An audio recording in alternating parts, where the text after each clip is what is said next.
Masquera say, Zimbabwe, welcome to our channel Zim Confessions and Deep Secrets. Kana kati kutanka kukuya neno channel, please don't forget to subscribe. Kana chungwa gara subscribe, but don't forget to comment and share this video. Nasi Zimbabwe chakukirai nyaya yakanetsa nyaya kupisa nyaya Grace Mugabe ye love affair na the former ZANU-PF political commissar va Xavier Kasukuwere pane nyaya yakapisa zvichinzi during tenure ya Grace Mugabe as the first lady Hanzi Kasukuwere aidanana na Grace Mugabe zvinopera mushe muri Zimbabwe inyaya yakanetsa kwenguva yakareba hanzi nguva vaMugabe pavanga vati kurei vakwegura vanga vasingachakwanisi kupa rudo kuna Grace Mugabe hanzi papo Kasukuwere ndo paakapindira ndofunga nyaya yakanetsa. Trevor Ncube akabuda achitaura pamusoro penyaya iyoyi achitaura iye about the affair ya Kasukuwere pamwechete na Grace Mugabe. Trevor Ncube ine tweet yakanetsa kwa 2017 akabuda achitaura iye achitaura achiti, since I started hard out coloring, I'm having amazing dreams. Last night I dreamt Honorable Kasukuwere was having an affair with Grace Mugabe.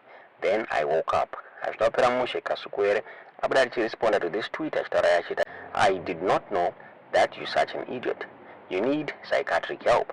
Trevor, you need to grow up and behave yourself. Ndo zvakabuda zvitaurwa naKasukuwere muri Zimbabwe. Singazivi kuti nyaya chokwadi here kana kuti nyaya yakabuditswa zvitaurwa since the former first lady Grace Mugabe is alleged to have been in a relationship with former ZANU-PF political commissar Xavier Kasukuwere. Grace, during her tenure, was a godmother to Kasukuwere. She ranted angrily at his rivals within ZANU-PF who were pushing for his ouster. Moreover, she defended Kasukuwere on many cases that were before the courts. The relationship between Grace and Kasukuwere aroused speculation that it might be an intimate one, as sources close to the two confirmed that they spent long hours on calls talking to each other. It is said after the death of the late former President Robert Mugabe, Kasukuwere, who refers to Mugabe's wife as Miss Grace, continued contacting Grace with people thinking he was consoling her. However, the conversation went beyond that. In 2017, Trevor Ncube said he had dreamt that local government minister Xavier Kasukuwere was having an affair with President Robert Mugabe's wife, Grace.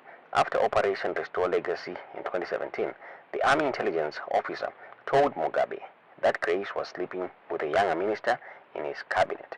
Tomabuditsiro wakati wanyene Zimbabwe meya wachitaura vachiti during the 2017 military coup vaMugabe vanga vazvibata muri Zimbabwe nenguva iyo zvainzi zvaisapera mushe. He was stressed muri Zimbabwe. Now tisango kusiyai muchinzwa nyaya yakabuditswa the ex-CIO achitaura panyaya relationships Grace Mugabe. Tikazoti nyaya chokwadi here kana kuti ndauti muri tizomurifunga pamusoro penyaya iyi mucomment section.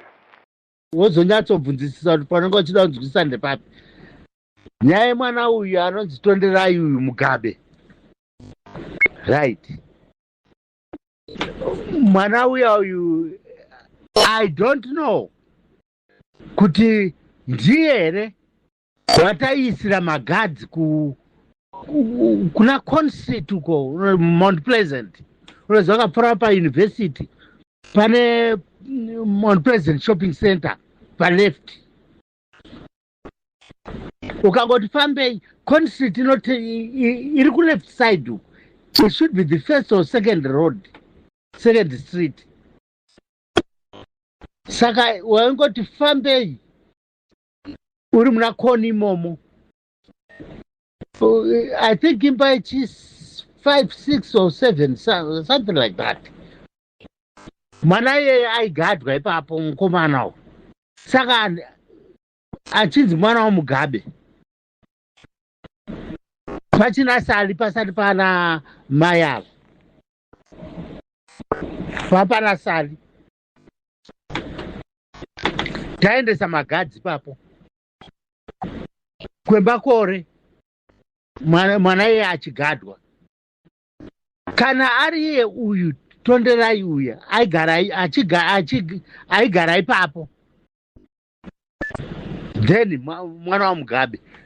But kuti muti moita ma DNA amene ma-DNA munenge muchaita nani.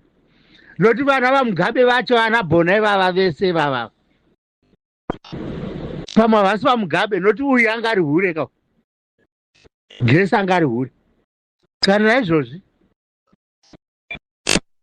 kana Chris Mushohwe vese vakapinda napapo. Ndo zvakaitisa kuti Changara aurayiwe. Izvo ndezverimwe zuva. Changara akafa pamusara paGrace. Changara atsiura Grace kuti zvamuri kuita izvi zvikaonekwa nashefu zvinoperera pai. Vapa airport apo vachienda kuMalaysia. Grace akati ipapo kana muchenda neuyu inini handisi kuenda ipapo kureva Changara angari ADC waMugabe for years. Zvikanzi naMugabe ko unogoramba sei kuti tiende naye inga ndiye watinofamba naye. Zvikanzi anga achida kundinyenga. Mugabe unokuteerera mukadzi akafonera Chihuri. Zvikanzi watore mupurisa wako kunoku aida kunyenga Chihuri.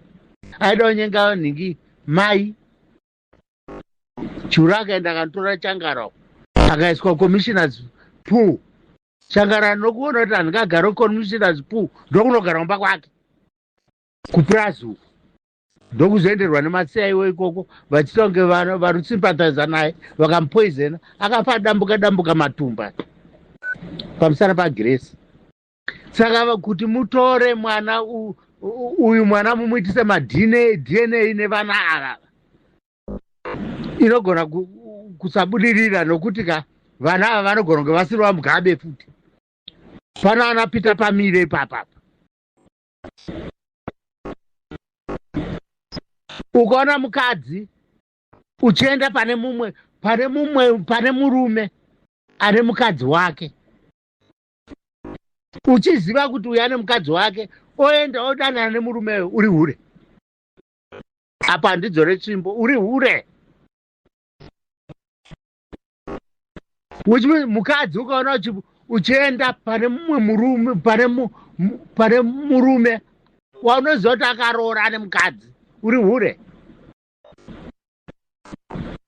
Zvichireva kuti kana murume une vakadzi 2, 3, 4, 5 vese ava mahure. Mukadzi chikwaye ndiye wokutanga. Chinokupa kuti uite chivindi chokuti ndinoda kuenda pane mukadzi pamba apa kuti ndirorwe nemurume uchiziva kuti ane murume ane mukadzi wake chi unenge uchiti chauya handiti. Kana kuuraya unouraya chauya. Saka ukaona mukadzi anoenda pamurume wemunhu imhondi ihure. Ari kuhura nokuti munhu ari kudana naye ane mukadzi wake. Apa hatiende tichinzvenga bodo. Nyangwe zvikakubatai mudzimba imomo asi ndiri kutaura chokwadi.